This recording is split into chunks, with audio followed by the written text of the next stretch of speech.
Cards, flowers, and special outings are among the most popular Mother's Day gifts, but this year, those gifts may cost you more. Maribel Gonzalez visited the country's largest wholesale flower market in Southern California to find out what's driving these prices higher. Maribel, what'd you find out, and how much more are we spending on flowers this year for Mom? Hi there. Well, really, prices are just surging on all sorts of things across the board.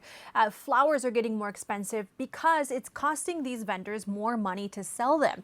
Mother's Day consumer spending is expected to reach a record $38 billion this year. That is according to a survey by the National Retail Federation. And shoppers will spend an average of around $284 on Mom, even in the face of rising prices.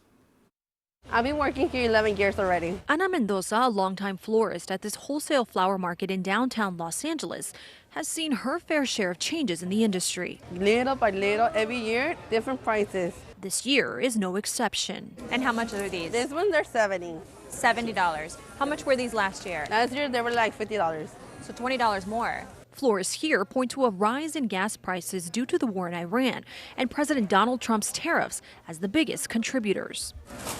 We have products that fly in from Ecuador, Colombia to Miami, and then they're driven from Miami to Los Angeles by truck.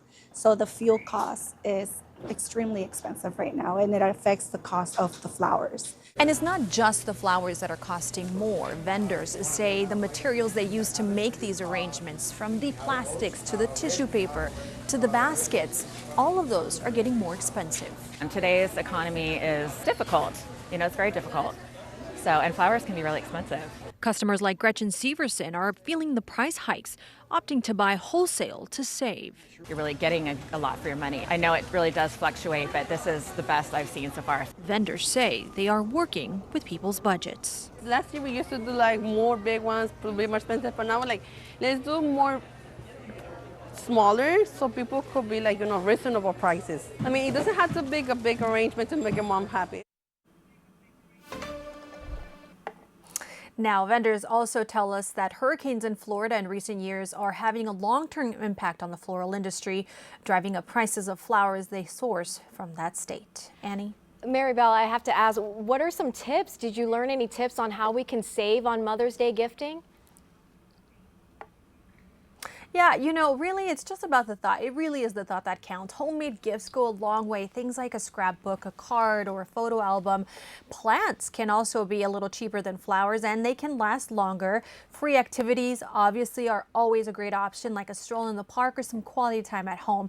Now, if you are going to get flowers, plan on buying them ahead of time as much as you can to avoid a last-minute surge. Vendors told us that their prices do increase as we get closer to Mother's Day, and save money on delivery fees by picking them up yourself. I think you're absolutely right. It's the thought that counts, and sometimes moms just want a day to herself, just peace and quiet. Maybe everyone just leave the house, and that's free. Thanks so much, Maribel.